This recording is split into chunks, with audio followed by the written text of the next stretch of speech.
calories and macronutrients, the basics for weight loss. What up guys, it's your boy Matty, Matt from Macro Lean, and in this video I'm going to be getting into and breaking down calories and macronutrients, the basics for weight loss. Calories and macros 101. So I got a YouTube comment a few days ago asking, can you do a back to basic video on calories and macros for weight loss? So I thought, why not? It's about time, let's get into it. So with no messing around, let's get into this video. Calories 101. What are calories? Calories are simply units of energy measured in food and drink, also known as a kilojoule or a kilocalorie, but that's more for the sciencey research type geeks. So let's stick to calories to make it as simple as possible. All the calories that you consume are made up of three TRES macronutrients: protein, which has 4 calories per gram; carbs, which again has 4 calories per gram, carbohydrates; and fat, dietary fat, which has 9 calories per gram. It's the most calorific macronutrient. Now, alcohol is technically a 4th macronutrient with 7 calories per gram, but no real value to the body. Calories and energy balance. Now, your body needs energy to stay alive and keep the organs functioning. The food we eat and drink is our energy. Now, that energy is used throughout the day for every function from breathing, thinking to exercise and more. To maintain your weight and body composition, you must be taking in the same amount of energy, calories, as you're burning. This is known as being at your calorie maintenance. If you consistently consume more calories than your energy requirements, you will gain weight, you will gain body fat, and this is known as being in a calorie surplus. On the flip side, if you consistently consume less calories than you need for your energy requirements, you would lose weight and you will lose body fat. This is known as being in a calorie deficit. Your body is taking less than needed. It would make up the difference by using your body fat, which is stored energy. Now, the basic premise of energy balance is energy in, food and drink, versus energy out, calories out used for activity and requirements.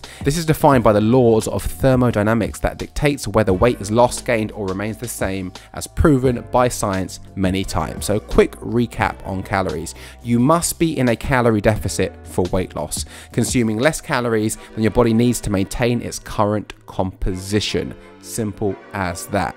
Okay, next up, macros, macronutrients. Let's get into those.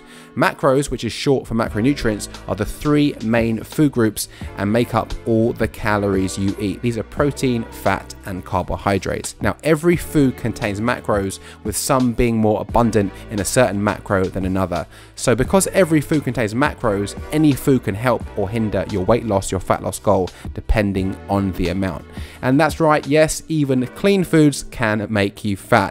Nothing can be eaten at free will apart from, say, lettuce. So although we need to know the amounts we're eating of any food, this now gives us a ton more flexibility in our food choices. Having a burger, chocolate bar, or cheeky glass of wine and getting lean is the new reality. Yes, please. Okay, first up on the list of macros is protein, probably the most important macronutrient.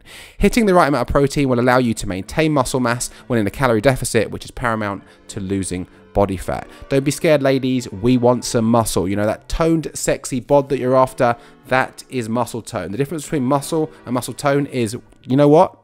0, okay? That is muscle tone.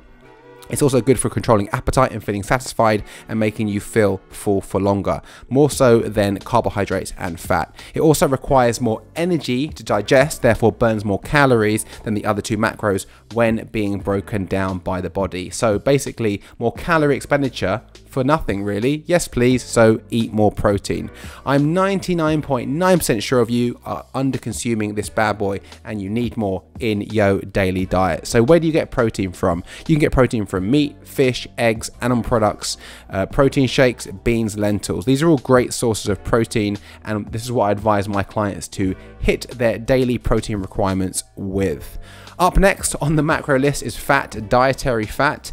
Fat is an essential macronutrient for us to survive. It was demonized pretty much back in the 80s and 90s, but then the pendulum has swung too far in the last decade, with many people thinking they can get as loose as they want with so-called healthy fats. Unfortunately, that ain't true, buddy. Fat is the most energy-dense macronutrient with 9 calories per gram and is needed by the body. That being said, it has to be portion controlled like anything else.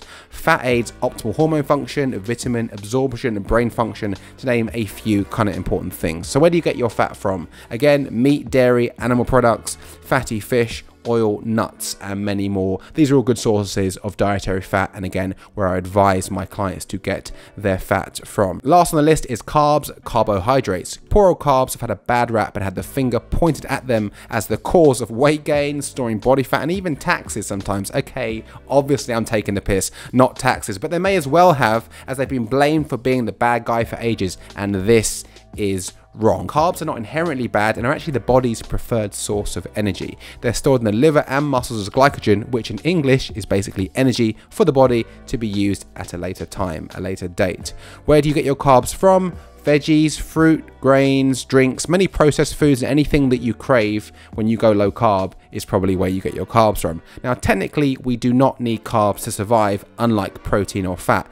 Hence the fact that the high fat crew, the keto crew, and other like-minded idiots have demonized them. That being said, you want carbohydrates in your life. They give you energy in the gym, they help you smash your workday, and have a bit of fun in the bedroom. You get what I'm saying? So do not, I repeat, do not cut carbs. Do not try and go no carb. Firstly, there's no point because losing weight is about calories in versus calories out. That's all that matters in fat loss. And secondly, no one can stick to it, causing the yo-yo, binging, restricting cycle of self-hate. Yikes. Sounds fun. That's so 2012, right? Don't do that. It's 2018. So no need for low carb in this day and age, or no need ever.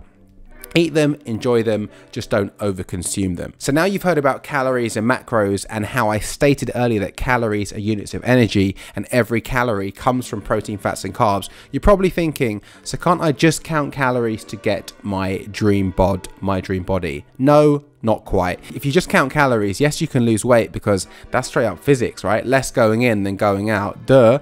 But the results would be vastly different when you count your macros, tracking your macros. You see, most people will fill their calorie number up full of fats and carbs, which is pretty easy to do, and the scale might be going south, but you're losing muscle, aka muscle tone, and ending up skinny fat because you're lacking in protein. Nobody wants that. You don't just want to drop weight, you want to be lean, toned, sexy, and looking damn good. That's why hitting a good amount of protein, fats, and carbs trumps calorie counting any day of the week. If you hit your macros, then you hit your calories automatically, but by hitting your calorie number, you don't automatically hit your macros. Does that make sense? I hope so. I hope it makes sense because it's the truth. Track your macros over calories any day, amigo. So let's wrap this up. To lose weight, you need to find your calorie deficit number. That's like the big picture. Then we zoom in and divide it into macronutrient targets, and we hit those best we can. We don't have to be perfect, but as close as we can day in, day out. If you do that, you will drop weight, you will shed body fat, you will eat the foods you enjoy without any deprivation, you will have as much sex as you want with models and become a billionaire. Okay, I'm taking the piss. The last two won't happen, but your life will become exponentially better when you start tracking your macros, because you won't be on these fad BS approaches, maybe losing muscle mass, losing a few pounds, gaining 10 pounds, and in the dieting cycle of yo-yo binge hell. We do not want that. Guys, I hope you enjoyed that basic 101 on calories and macros. Drop your thoughts in the comments below. Have you been tracking macros? Have you been getting results? Are you gonna start tracking macros and changing your life? Let me know in the comments below. And if you like that video, please hit like, share, subscribe. Until next time.